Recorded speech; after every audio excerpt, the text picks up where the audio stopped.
Melfiora is calmly sitting on a park bench enjoying what looks like a perfectly made sandwich. She eats with such satisfaction that it catches the attention of an older man passing by. Melfiora lifts the basket of food and offers to share. The man eagerly accepts and takes a generous bite, and his eyes light up immediately.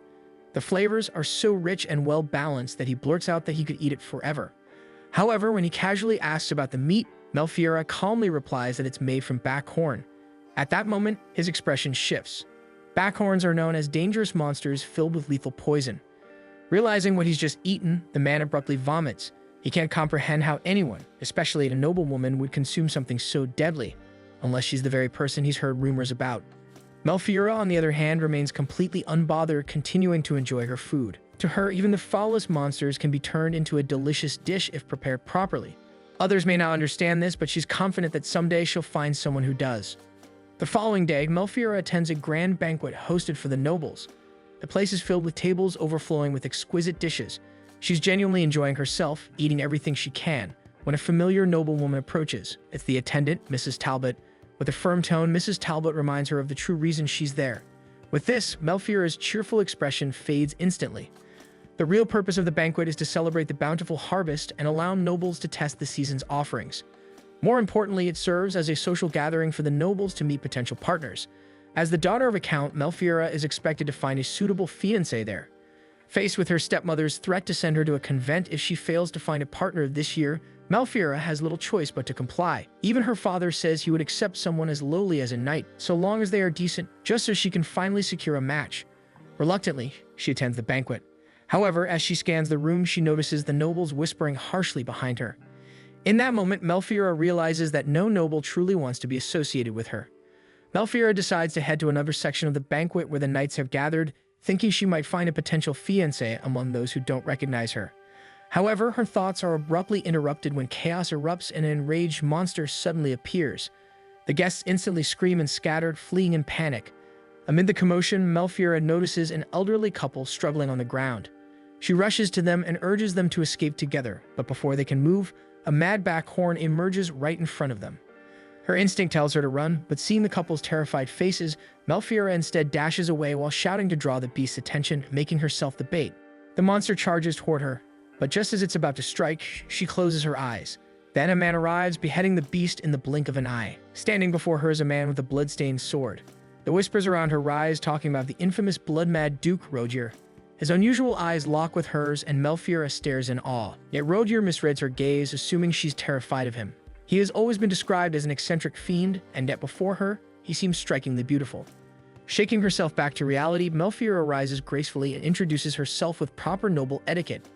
Rogier pauses, surprised that she still thinks of formalities after such a close call. He asks if she's unharmed, but Melfiora focuses on him instead. Blood from the slain backhorn has splattered across his face. With concern, she urges him to rinse it off immediately. She explains that mad backhorn blood carries magical toxins, and if it's swallowed or absorbed, it can cause intense stomach aches and fever. She also adds that if the creature hadn't been mad, its blood could have been used to make sausages with the proper preparation. With that, she insists he clean himself and change at once before any ill effects occur. Rogier, however, seems far more intrigued by Melfiora's extensive knowledge of monsters. She quickly apologizes for talking too much, worried she may have overstepped. But Rogier simply hands her a vial of purified water, pointing out that she might have ingested some of the beast's blood herself. Rogier's gaze then falls on her gown, which is stained heavily with blood. Without hesitation, he takes her hand, intending to find her a change of clothes. Melfiora hesitates, insisting that the stains can be removed by soaking them in water. Rogier, however, is more concerned that the presence of beast blood might disturb her, but she appears utterly unfazed. She casually mentions butchering a monster last week and being covered in even more blood back then. Rogier is taken aback, shocked by what she just said. When he asks for her name, Melfiora formally introduces herself. Rogier bursts into laughter because of this, finally understanding who she is. He's heard plenty of stories about her, the noblewoman who eats monsters, famously nicknamed the voracious villainess. In their world, magical beasts and unusual plants, collectively called monsters, are unlike any ordinary living creatures. Consuming them is dangerous, as their blood contains magical toxins that can cause vomiting, fever, or worse. However, Melfiora is the rare exception. Known as the voracious villainess, she's far more interested in their culinary potential. As strange as it may seem, the fallen beast actually looks delicious to her. She's already imagining the dishes she could prepare from its meat, because if she's going to eat it, it might as well be tasty. Roger's stunned expression makes her think she's made another mistake, and Melfiora awkwardly smiles to hide her embarrassment. Unexpectedly, this flusters Rogier, who quickly averts his face. When she asks what's wrong, his reaction only intensifies and he hurriedly composes himself before taking her hand again. It's at this moment that Melfiora realizes that this man, unlike many others, isn't frightened by her at all. As they walk, Rogier suddenly pauses before asking Melfiora if backhorn meat actually tastes good. Assuming she's had it before, he's curious about its flavor. Melfiora hesitates but eventually admits that it is delicious. She's received this question many times, and her honest answers usually make people avoid her.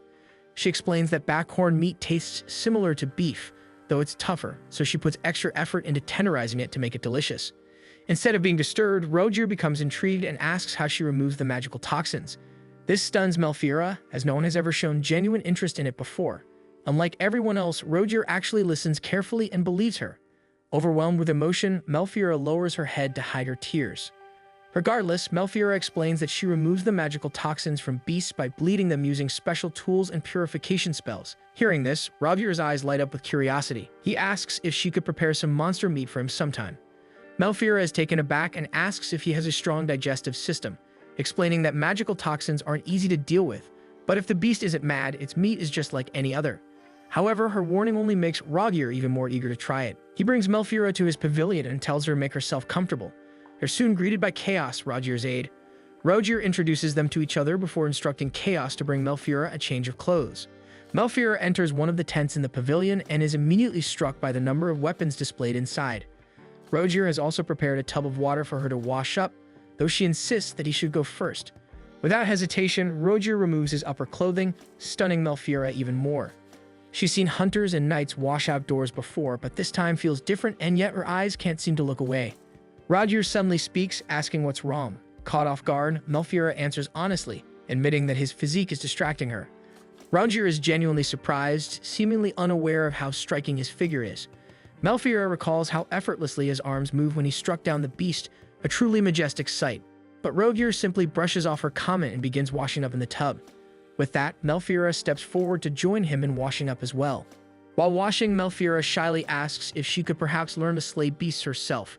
Rogier doesn't disagree, but after glancing at her slender arms, he insists that she should leave the slaying to him. He doesn't realize the weight of his words at first, but when he sees her expression, he quickly tries to defend himself, explaining that it's only because he's already accustomed to fighting. Changing the subject, Rogier asks if there's any particular meat she wants to try so he can hunt it down for her. This immediately lights up Melfiora's eyes with excitement. His territory is known for rare kinds of monsters not found in her lands. To her, that feels more like a luxury rather than a threat. Rogier notices the blood on Melfiora's face and gently wipes it off. In return, Melfiora helps him wash his face too, carefully caressing his cheeks and running her fingers through his hair. For a brief moment, the two share an intimate atmosphere until Chaos barges in and interrupts them. He scolds Rogier for standing in front of Melfiora half-naked, pointing out how inappropriate it is to expose himself to a count's daughter. Later, Melfiora changes into a beautiful dress that Rogier borrowed from the queen. She wears it gracefully, while Rogier casually holds the beast's head. Melfiora is amazed by this and boldly exclaims that she wishes she could slay monsters too. Her reaction surprises the others, as most noble women would faint at the sight. Chaos watches the two and secretly thinks his master may have finally met his match. Rogier escorts Melfiora back to her carriage, where she formally thanks him and bids farewell. Yet even as they part ways, both clearly wish to see each other again, already planning gifts for their next meeting. Rogier promises he will slay a royal moodle for her, making Melfiora's mouth water at the thought. Trying not to sound demanding, she gently reminds him that a beast tastes better if captured alive.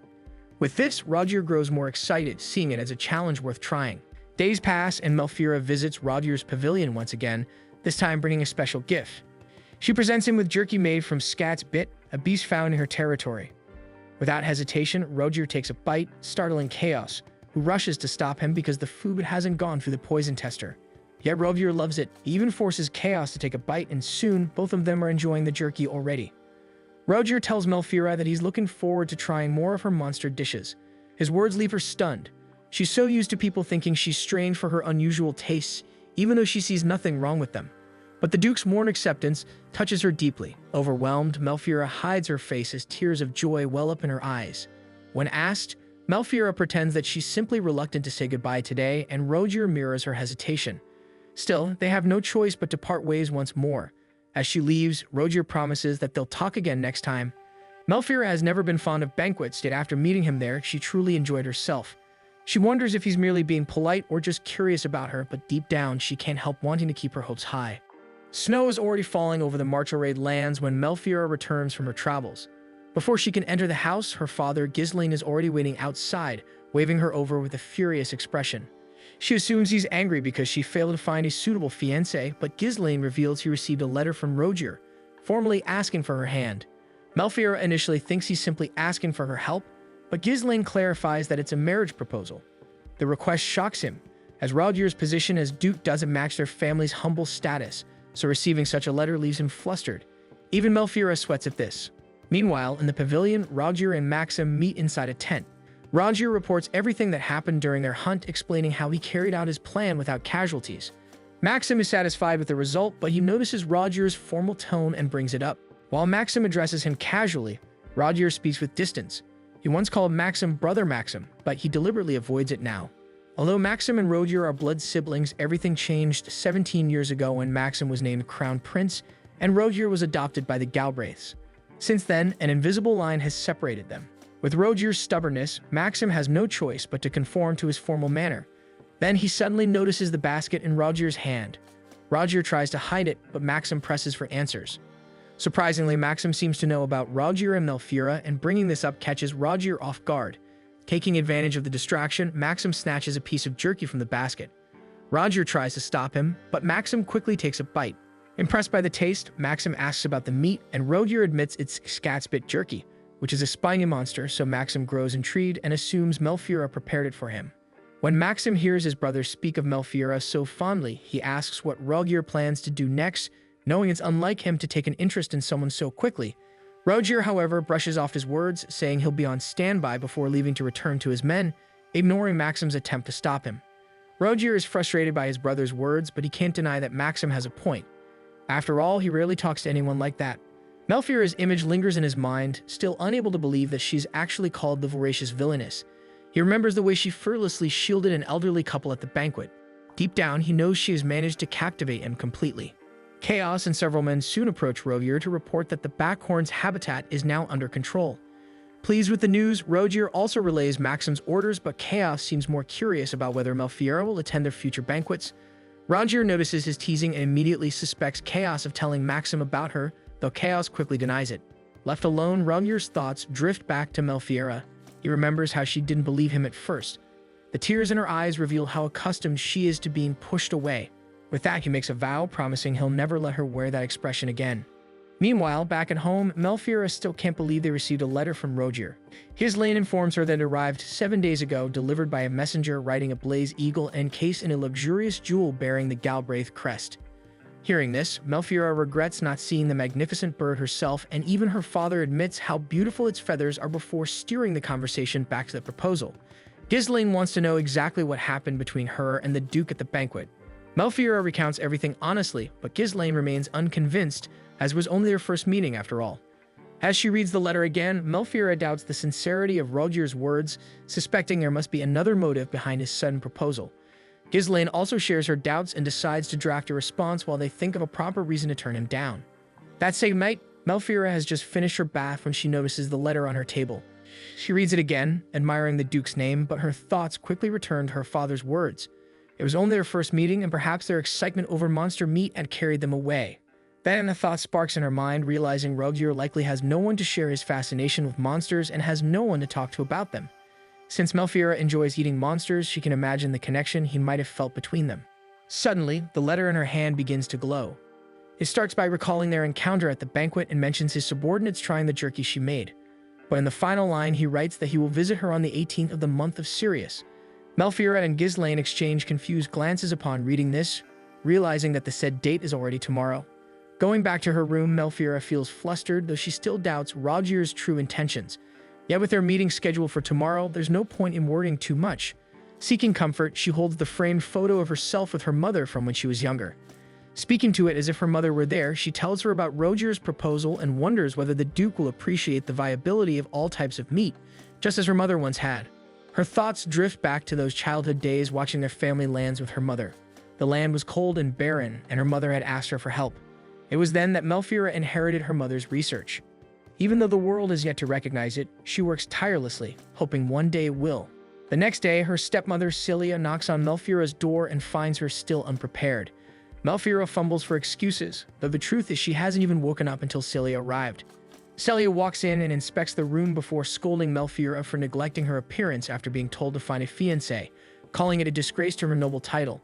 She also brings up Rogier, warning that despite his high birth, he is infamous as a violent, bloodthirsty, blood-mad duke. Then suddenly, cries of dragons fill the air. Melfiora rushes to the window and sees a flock of dragons soaring across the sky. Looking closer, she realizes Rogier has arrived, riding his dragon along with a few of his men. As they speak briefly from the window, Celia orders Melfiora to shut it immediately, but she refuses. Instead, she tells Rogier to wait in the pastures in the north, where they will have their formal discussion about his marriage proposal.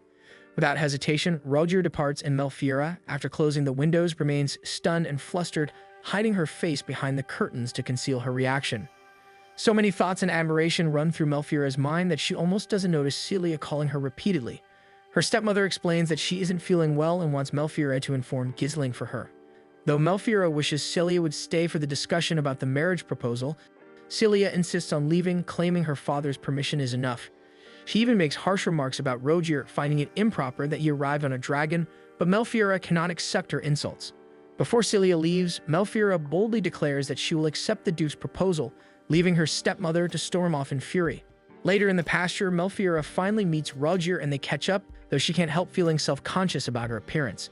Chaos also soon arrives, apologizing for the earlier confusion and sudden visit, explaining that Rogier could no longer wait for her response. As the three continue to talk, Rogier suddenly becomes serious and admits he is curious about one thing. With this, he holds Melfiora's hair intently and inspects it, wondering why it is so soft and fluffy, even though Melfiora thinks it is simply a mess.